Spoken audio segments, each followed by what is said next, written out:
Well, brethren, let us turn to the passage we read together in 1 Corinthians and chapter 15. The theme and subject I want to address with you today is faith in facts, the resurrection of the dead. If you want one verse upon which I want to hang our thoughts, though the entire passage that we read together is all about it, it would be verse 20. But now is Christ risen from the dead.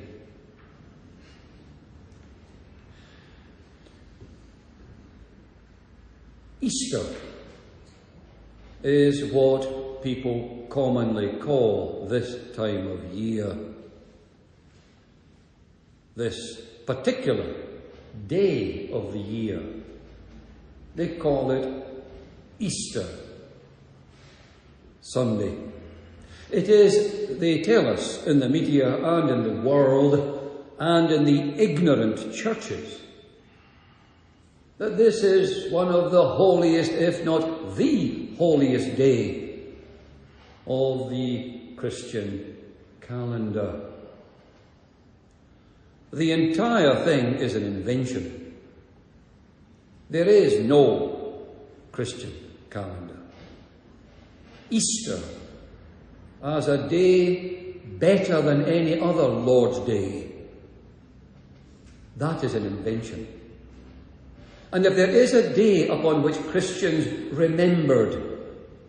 constantly remembered, the resurrection of the Lord Jesus from the dead, it wasn't one day in the year at all. One particular day. It was every Lord's Day. As we have already been exploring in our meditations on Acts chapter 13. But why are the believers worshipping God on the Sunday, as we now call it? One of the reasons is because that was the day that Jesus rose from the dead. Every Sunday, every week of every year, since the resurrection of Jesus from the dead, the Lord's people have met together, sometimes in difficult situations, sometimes in easier situations. They have met together on this day that God Himself changed from the old Jewish Sabbath day to the new resurrection day, the Christian Sabbath. The world calls this Easter Sunday. The Bible knows of no other Sunday but the Sunday that is connected with the resurrection of Jesus from the dead. And that is every Sunday, as we call the day. The Bible calls it, as we saw in Acts 13, in our meditation in those passages, the Lord's Day. Faith in facts is our subject. It is fundamental. And without it, you are in real trouble. You see, Christianity is not based upon opinion. How many times have people said this to me as I share with them and challenge them about the claims of God and truth? That is your opinion. And often I have, using a little hyperbole, responded like this: I don't have opinions about these things. I don't have opinions. I have facts. Christianity, beloved, is not a religion of opinions or based on opinions. Christianity, in all strictness of language, is a faith of facts. Paul is not inviting the Corinthians in the passage we read together to rely upon whims or opinion. And if you're not sure what the word opinion means, let me give you the dictionary definition. That an opinion is a belief based upon inadequate evidence. It cannot give you certainty, an opinion. Opinions are those things that people believe without adequate evidence. There's not enough evidence for it to be certain. So it's an opinion. So they tell us and they challenge us as Christians, well, that's your opinion. And our response is clear and confident. On these matters, we don't have opinions. On these matters, we have facts.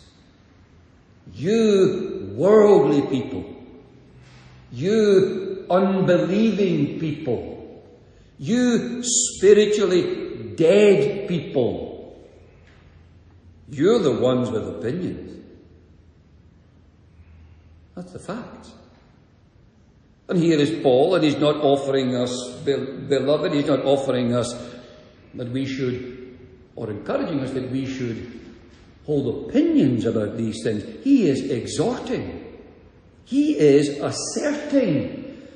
He is dogmatizing about facts. They're not up for negotiation. They're not possibilities. There's no doubt about it. And if anyone in the Bible has clear, absolute certainty of an infallible kind about it, then Paul is one of them.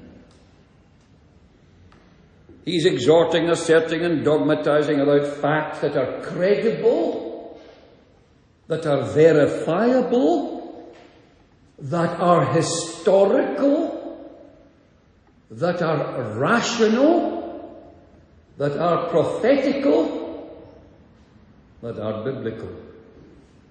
Facts. I am a Christian,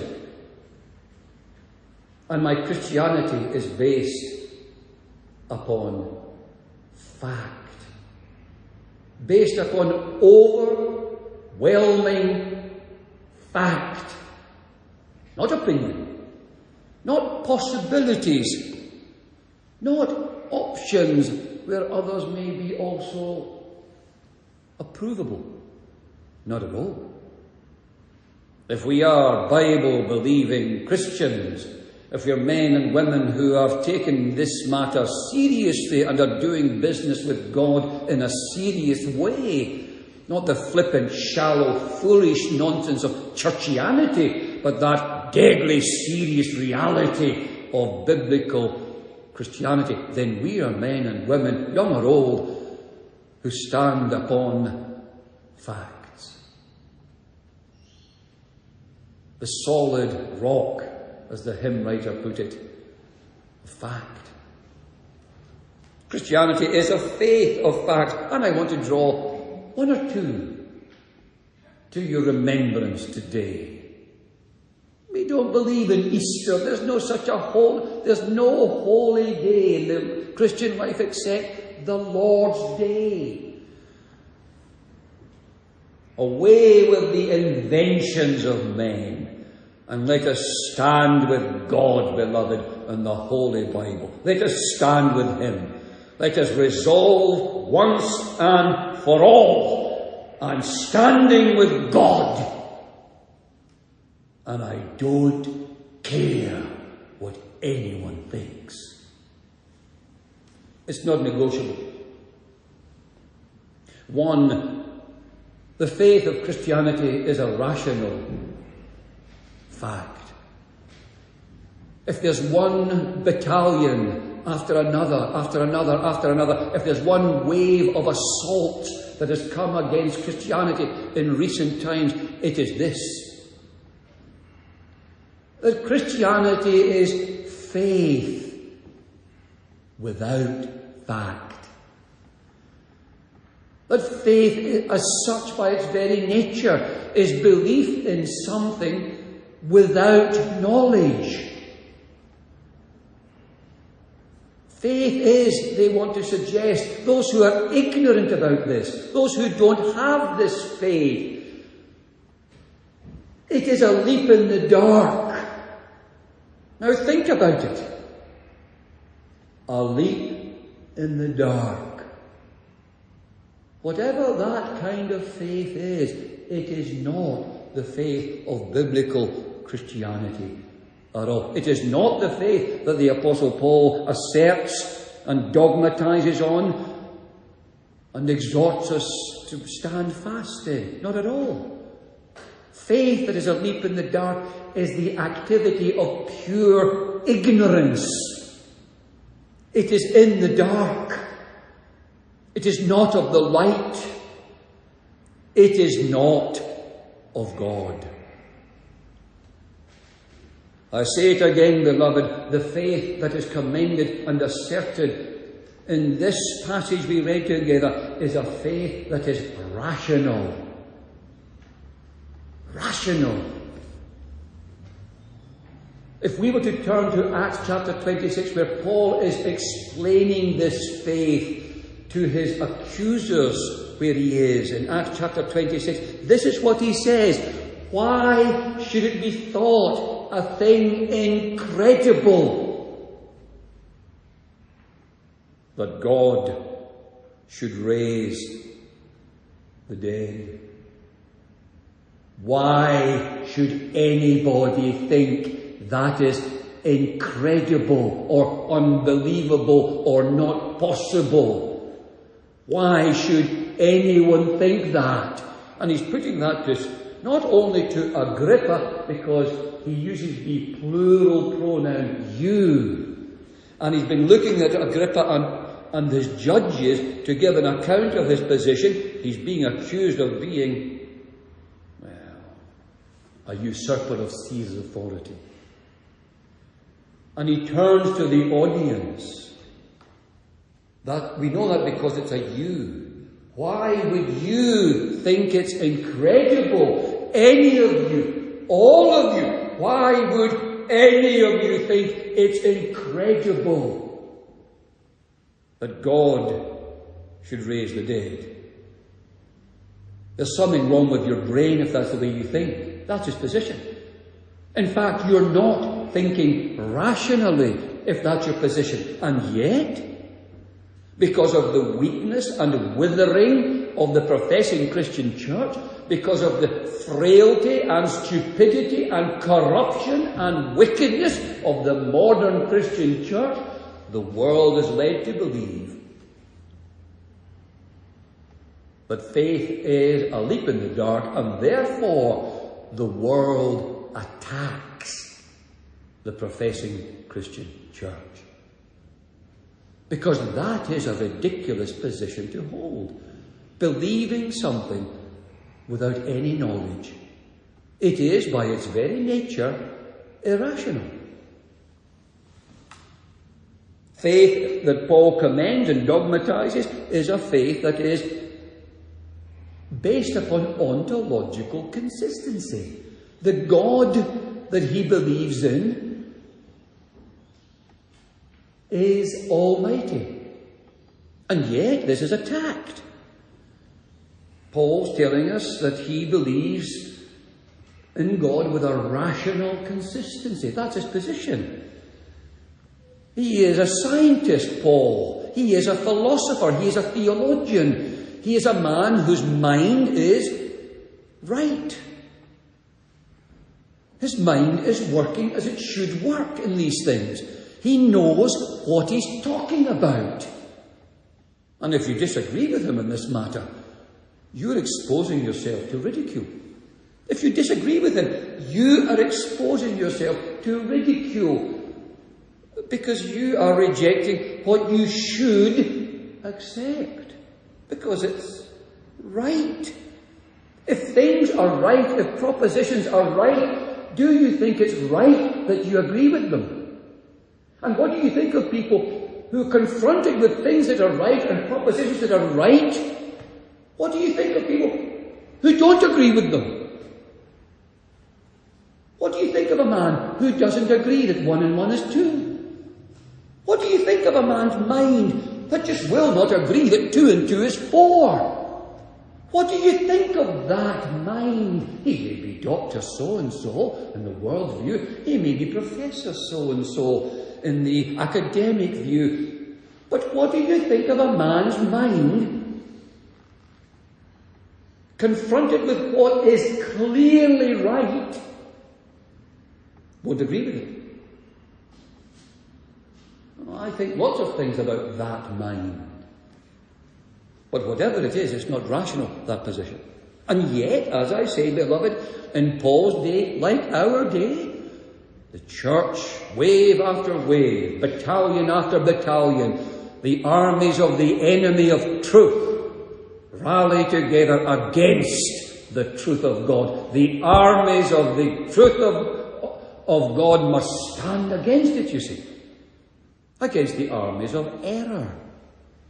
The clashing of their shields, the crying of their voices, the stamping of their feet, the thundering of their hordes around the church of truth. The church of truth must stand its ground. That was his end piece at the end of the chapter. Stand fast. Be always abounding in the work of the Lord. Your labour is not in vain. He knows they're under attack. That's why he's writing to them.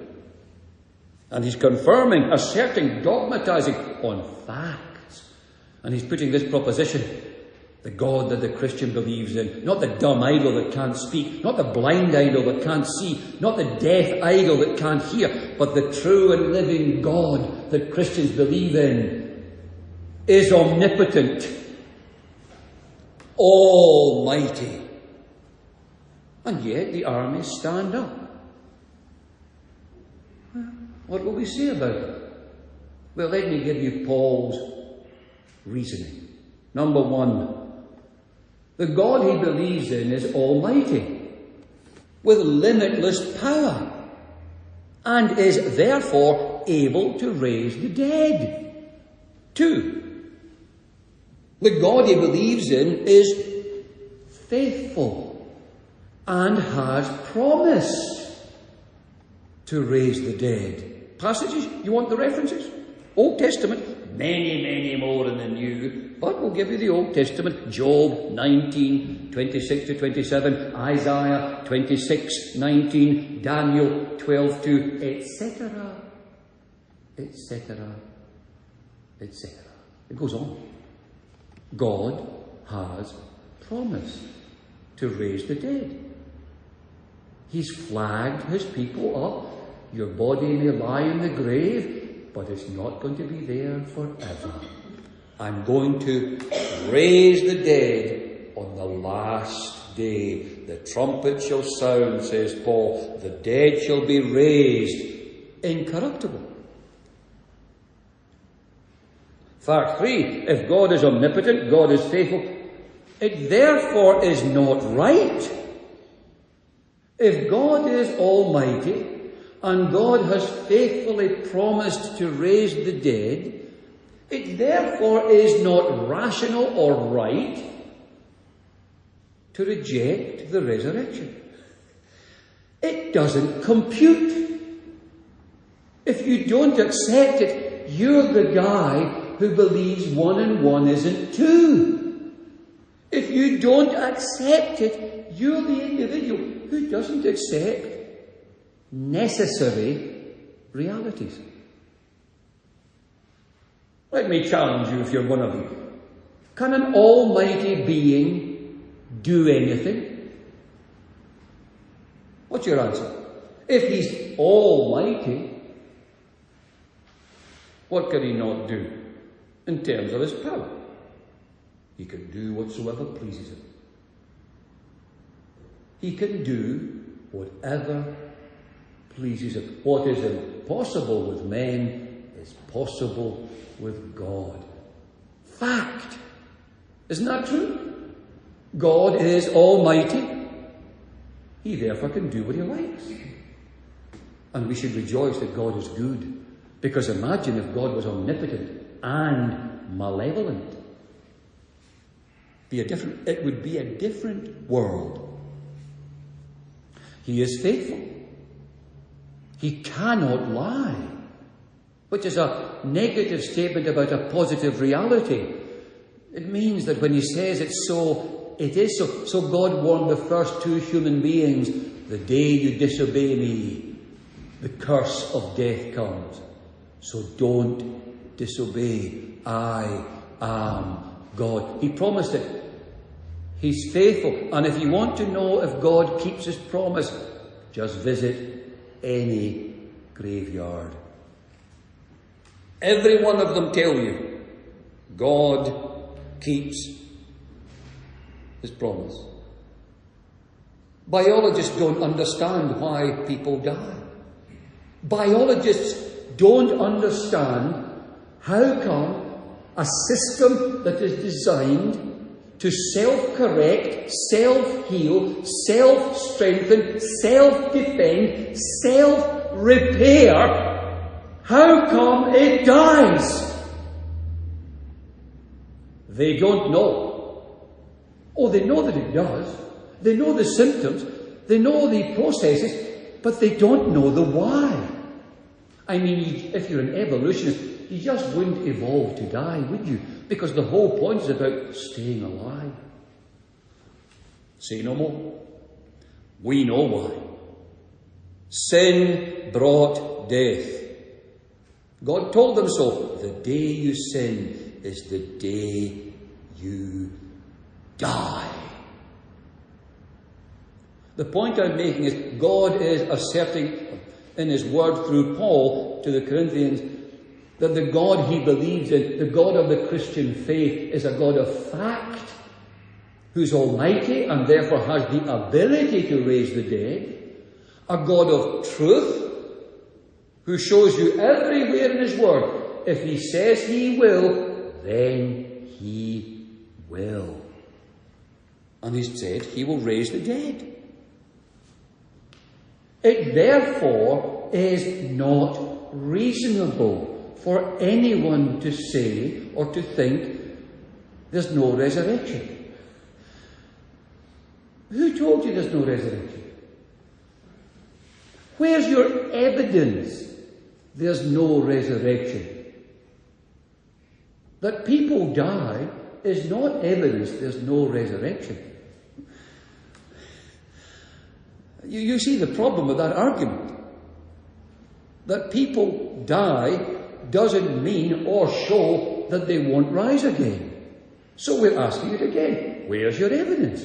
If you don't believe that there's going to be a resurrection of the dead, where's your evidence? It's not rational. You heard about the country called Canada. Most of you know about Canada. Very liberal country, Canada. And they love to, in some of their mainstream media shows, they love to host ridiculous individuals making and saying and publishing ridiculous things. I'm going to refer to one of them. The Canadian Broadcasting Company hosted a show, I don't know if it's still hosted it, but it's called The Hour. The Bible uses the term the hour. The hour's coming. So get ready. But the Canadian media published a show, and in that show there was a big interview with a big, outrageous, debased, vile fame monger. Not a truth teller, but a fame monger. He says what he says, not because it's true. He claims what he claims, not because it's reasonable. He asserts what he asserts, not because it makes sense, but because he wants some fame. And why does he want some fame? Because he wants to make money. That's why. It's all about the dollar. He's selling a book. And the book's called The God Delusion. It should be titled The Author's Delusion. That should be the title, because this man's brain is either vile and corrupt and filled with lies and deception, which may be true anyway, or he's just not a very clever person. As dumb as a bag of spanners, as they say. His name is Richard Dawkins. He's one of the army of the enemy. And he's all hot and bothered. He's all foaming at the mouth. He's all in a lather about this whole God thing. And he's telling us it's false. Belief in God. This is what he says. Let me quote you from the Show. He published a book, The God Delusion. Believing in a God, open brackets, any God, is false. Believing in a God, any God, he says, is false. Well, do you know this? I'm not quaking in my boots. Are you? Do you know his rationale behind this assertion? This is what he says. I'm blaming the church for this madness. Yes, the blame lies with the ministers of the modern churches, as it did in ancient times. The reason why belief in God, any God, he says, is a lie, because that is belief, he says, quote unquote, without evidence. So he's an atheist, he says. How would you respond to it? What would you say if Mr. Dawkins wishes to take a seat and have a little conversation with us? What would you say to him? Well, I'll tell you, I've got lots and lots and lots to say to him. And God has something to say to him. But that'll happen in due course. Whether he likes it or not. Whether he believes it or not. It's going to happen. Here's how we'll respond to his assertion that belief in God, any God, is false, because that is belief without evidence. I want to respond quickly like this. Mr. Dawkins, that is pure hypocrisy for you to run that argument. You are a brazen, crass, irrational hypocrite. You're suggesting that it's wrong to believe in things that are false because it's believing on things without evidence, and you say therefore you're an atheist and not a Christian. So we're going to turn your great big gun on yourself. Since you should only believe something where there's evidence for that something. Oh, we're coming back to our something in a minute. Where's your evidence that there's no God? We're going to wait and wait and wait forever. Do you know the scientific, historical, philosophical fact that atheism chokes to death on? That atheism drowns itself in? There is no evidence that there is no God, any God. So, Mr. Dawkins, you are believing what's false by your own standards. You see how benighted the sinful, unenlightened, unregenerate human mind is? It believes things and makes bold, crass assertions to all known mankind in the world through the media. And the proposition is utterly, totally irrational, hypocritical, self-defeating nonsense. If anyone's believing something without evidence, it's not the Christian. Not at all. If anyone's believing anything without evidence, it is the atheist. And why, since God isn't true in his argument, why are you foaming at the mouth about it? I mean, I don't believe in fairies and hobgoblins, and I don't get all hot and bothered about some people who think there might be. I just think it's dumb. So here's Paul's answer. Our faith in God is about facts, Mr. Dawkins. Facts, Mr. Atheist. Facts. Proposition number 1, agreed upon by philosophers, concurred upon with by theologians, evidence in the Bible and in history, outside of the Bible or in it, Old or New Testament. Here's the fact. God is almighty. By definition, God is almighty. Just like definition, all bachelors are unmarried. True. Do you think you'll ever find a bachelor who's married? No. Do you need to go and ask every man who's married if he's a bachelor? To find out if that's true. In other words, this is not an evidential proposition at all. It is a necessary intuitive truth that you don't have to have any sample sets for validation. Same as this. The shortest distance between two physical points is always, every time, a straight line. You don't have to measure every individual distance between every individual point to come to that truth. It is a necessary intuitive truth. It is not an evidential one. And the philosophers will tell you, the belief in God is belief in an omnipotent, eternal being. And they're not Christians, by the way. They just know the idea of God is that idea. So here's Mr. Dawkins. The philosophers, who are not Christians, tell him he's talking nonsense. The theologians, who are not Christians, or who are Christians, or who are Islamists, are telling him, you're wrong. His proposition is ridiculous. He's the man, the atheist, the man, who's irrational. And you need to feed your mind on that, believer. You are on rock, solid fact.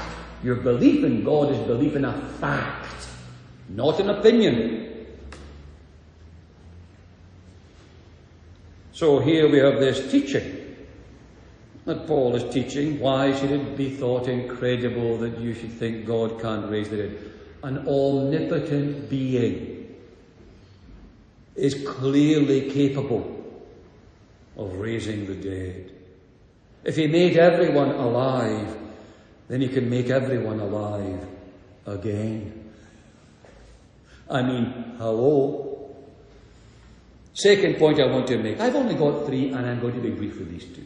Faith, the Christian faith, the biblical Christian faith, is not only faith that is rational and factual, it is historical and factual.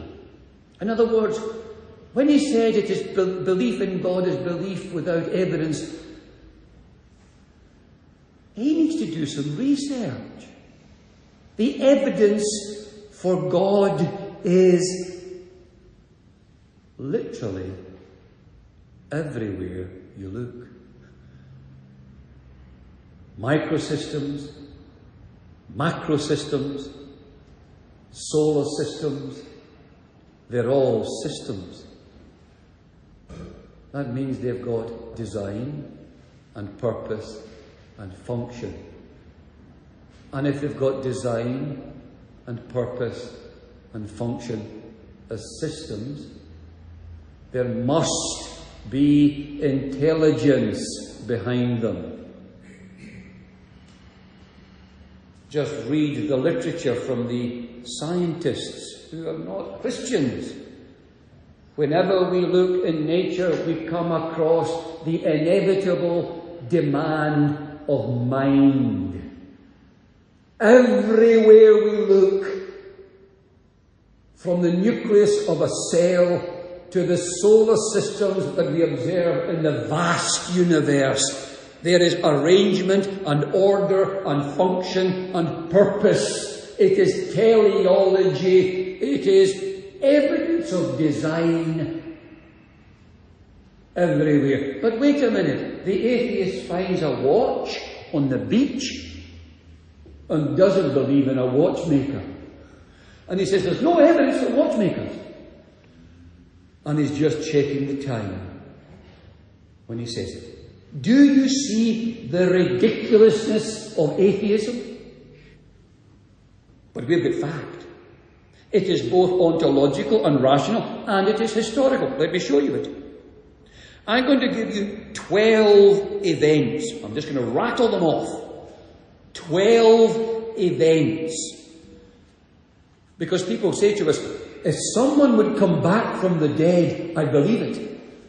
Well, I'm going to give you 12 events where someone came back from the dead and showed it to them. Number 1, the Apostle Paul in verse 8 of this chapter says that the risen Jesus was seen by me, he says. But not only Paul, as those who love to list things have shown, first of all to Mary Magdalene alone, Jesus showed that he had risen from the dead. Mary. Listen, can you hear his voice to her? She's utterly distraught, not believing in the resurrection. She's utterly distraught that her Lord has gone and is dead and is not coming back. And she is distraught with sorrow. And Jesus says one word to her. She didn't even recognize. That's what happens when you don't believe something's going to be true. Even if it's standing in front of you, the expectation blinds the mind. So Jesus has to say something to her. Now listen to the tone of his voice. As this woman is utterly distraught at the tomb of Jesus, when she's absolutely distraught. They've taken away his body. In other words, I don't believe he's risen. Yes. He says this to her. Mary. That's all he says. And the voice and the tone immediately. Rabboni. She realizes the insanity of her unbelief and her doubts. Of course he's risen from the dead. They haven't taken his body. He's standing right in front of me, speaking to me. Number 1. Number 2 event. That Mary with the other Marys. There's a whole bunch of them. And they're all women. And for those who are going crazy today, they were born women. They didn't choose to be women. They were born women. Who decided to be women? I know who decided. God decided. And they are happy with God's choice for them. Anyway, here we have the second event. All the Marys together. Jesus appears to all of these women, all called Mary. Different Marys. Mary, the mother of Jesus. Mary of Magdalene. And one other. You can read it in Matthew 27:9. Then a third event. Simon Peter alone. Here he is, Simon Peter who messes up. Time and you know that you mess up sometimes, and it's not a public event. It's not an end of the world. Like, you know this, when Peter messes up, he seems to mess up big time, and everybody knows about it. And so Jesus appears to Peter on his own and restores him wonderfully. And that's the third appearance. Luke 24:34. Then there's 2 in the way to Emmaus. Once again, they don't believe in the resurrection. These aren't people who are on board with it. These are people who just don't believe it. The 2 in the way to Emmaus. Luke chapter 24. Jesus comes near to them and they say to him, "Listen, we thought that Jesus of Nazareth would have been the Messiah and have delivered us." And Jesus breaks bread with them. Did they see the nail prints in his hands? I don't know. But their eyes are open to see exactly who he was now. And their whole... Listen, Their whole world changed. Right there and then. And when you come to the absolute factual awareness that there's resurrection from the dead because God is almighty and He's promised it will come to pass, and He's giving us evidence for it in His own Son, appearing once, twice, thrice, 4 times, then 5th time to the 10 apostles, 10 of them. And we read about that event in the upper room in John 20. Thomas isn't there. Judas, well, we know where he is. There's only 10 of them. The doors are locked, by the way. We're told the doors are locked for fear of the persecution of the Jews. And Jesus appears in the middle of them all. And they'll never be the same again. Roll forward a week. Thomas isn't there at that first. There's only 10 there. Judas is dead. Roll forward a week. Look at the love of Jesus for His people. Look at the love of Jesus for His people. He knows Thomas is in a mess. He knows that Thomas won't believe all of these people. The Marys, the apostles. Thomas won't believe any of them. Because Thomas's position is this, brethren. He says it. Unless I put my finger into the nail print of His hand, unless I in a tactile way, thrust my fist into the gash in His side, I won't believe He's risen. Their testimony, all the multiple, He's not going to believe them. And you meet people like this. Unless I taste sugar, I don't believe it's sweet. Okay. What if your mum tells you it's sweet? Do you believe it? No. Your dad? No. Your wife? No. Anybody? No. What if God tells you it's sweet? No. If I taste it and it's sweet, then I'll believe it. This is pure sensory perception faith. Listen, it's not the best kind at all. But so Jesus has such a care for Thomas the doubter. He has such a care for him that roll forward a week and Jesus comes to that crowd again in the same upper room on a Sunday again. And He appears to them all. But there's a conversation with one person, Thomas. And Jesus says this to Thomas: reach forth your finger, and reach forth your fist or your hand, and thrust it in, and be not unbelieving or doubting, but believing. Thomas doesn't do it at all. But he makes a confession there and then. A confession that no Jehovah's Witness will ever make. That no Jehovah's Witness can ever make. The language of a Jew saying to Jesus of Nazareth. This was Thomas's confession that evening. When he realized Jesus is in fact risen from the dead. That the Marys were right. That the apostles were right. That the brethren were telling me the truth. And I've now seen it for myself. He says this to Jesus: you are my Lord and my God. Which in the mouth of a Jew means this: you are my Elohim and my Yahweh. Which no Jehovah's Witness will ever say about Jesus. Because they're not Christians at all. Brethren, there are 12 of these things. I don't think we have time for the 12. But I can go on and give you the whole list of them. The last of them, and maybe the most amazing of them all, is Paul himself on the way to Damascus. If you want to prove to an unbelieving mind the historical validity of Christianity, go and study the life of Saul of Tarsus, who's hunting Christians, killing Christians, men, women, and children. Now notice that. He's not a good guy. Having them put to death, that's what he's doing. And on the road on one of these expeditions to take the Christians and slaughter them. Jesus appears to him on the way to Damascus. Saul, Saul, why are you persecuting me? He meets the risen Jesus. And when the enemy of Christianity tells you that Jesus is risen from the dead, the right thing to do is believe him. The right thing to do is believe him.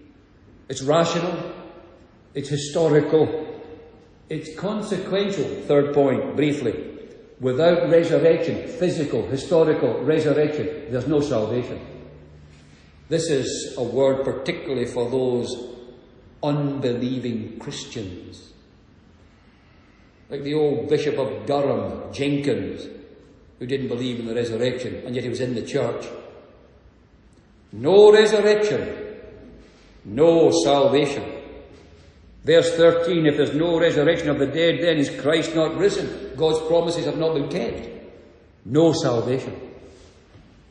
No good news to those who are dead. No good news for those who are dying if there's no resurrection. He tells us this in verse 14. If Christ be not risen, our preaching is a waste of time. To use our translation, vain. Kenos. If there's no resurrection, there's no forgiveness. Verse 17, if Christ is not risen, you are yet in your sins, and God is still your enemy. No resurrection, no heaven. And everybody wants to go to heaven. Dawkins, deep down in his vile heart, he wants to go to heaven. He does. He's not going. He's not going. He can't get in because he doesn't believe in the resurrection. No resurrection, no heaven, as verse 18 spells out in chapter 15 here. No resurrection, no happiness. Paul said, if Christ is not risen from the dead, we are of all people miserable. If there's no actual physical, historical resurrection of Jesus from the dead, then we of all people who hang upon this belief of the resurrection, if it's not true, then we are of all people miserable because we've believed a lie. We've denied ourselves and given up so much for a lie. We've surrendered to a person who's dead forever. If that is true, how miserable we must be. No happiness. So what's the takeaway? Christianity is a faith belief based upon facts. It's all the others. All the others. All of them are based upon lies. The religious man is living a lie. The merely religious man is living a lie. And the irreligious man is also living a lie. The Christian believes what's true. Verse 20, now is Christ risen. You see, there is salvation for those who believe. Are you one of them today? Come now. Let's get real. Do you believe in Jesus Christ who is risen from the dead? Do you? Do you? Do you realize it's rational, consistent and historical and verifiable? Then you have salvation if you're one of them. If you believe that Jesus is your Lord, your God, and He's risen from the dead in vindication and triumph, then you have all the forgiveness that God will give in Him.